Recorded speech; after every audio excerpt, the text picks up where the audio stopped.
অন্ধভক্তদের বাপ Donald Trump এখন ভারতীয়দেরই বাস দিচ্ছে, এমনকি ভারতীয়দের লাশ ফেলতেও ছাড়ছে না।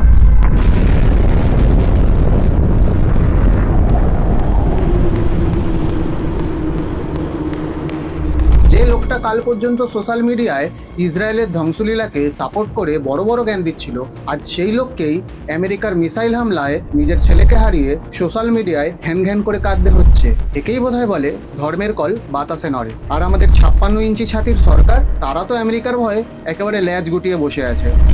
नीच कहते हैं, गंदी नाली का कीड़ा कहते हैं। হ্যাঁ, ঠিকই শুনছেন।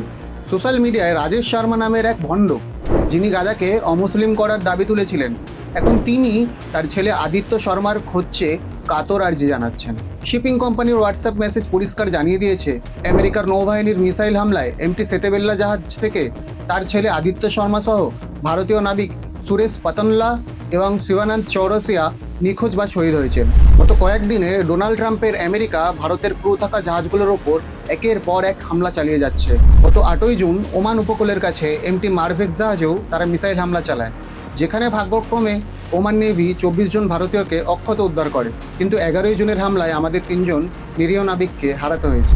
আমেরিকা সাফাই দিচ্ছে এই জাহাজগুলো নাকি তাদের তৈরি ব্লকেট ভেঙেছিল, অথচই একই হরমুজ প্রণালী দিয়ে চীনের জাহাজ প্রতিদিন নির্বিঘ্নে যাতায়াত করে। তাদের বেলায় তো আমেরিকার টিকিটাও নড়ে না। তাহলে সব জারিজুরি কি শুধু ভারতীয়দের ওপর? আর এর চেয়েও জঘন্য বিষয় হলো আমাদের সরকারের চামচাগিরি। কেন্দ্রীয় জাহাজ মন্ত্রী টুইট করে মৃত্যুর খবর নিশ্চিত করেছেন।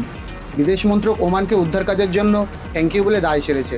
এত বড় ঘটনার পরেও আমাদের প্রধানমন্ত্রী এখনো পর্যন্ত আমেরিকা বা ডোনাল্ড ট্রাম্পের বিরুদ্ধে সরাসরি একটা টুইট বা কড়া নিন্দা করার সাহস দেখাতে পারেননি। My friend, Mr. Donald Trump. এত বড় বাস খাওয়ার এবং আমাদের দেশের সাধারণ ছেলেদের এমন নির্মমভাবে প্রাণ যাওয়ার পরও কি কেন্দ্রীয় সরকারের কোনো পদক্ষেপ নেওয়া উচিত নয়? প্রধানমন্ত্রী কেন আমেরিকার বিরুদ্ধে মুখ খুলতে ভয় পাচ্ছে? কমেন্ট করে জানান আপনাদের মতামত।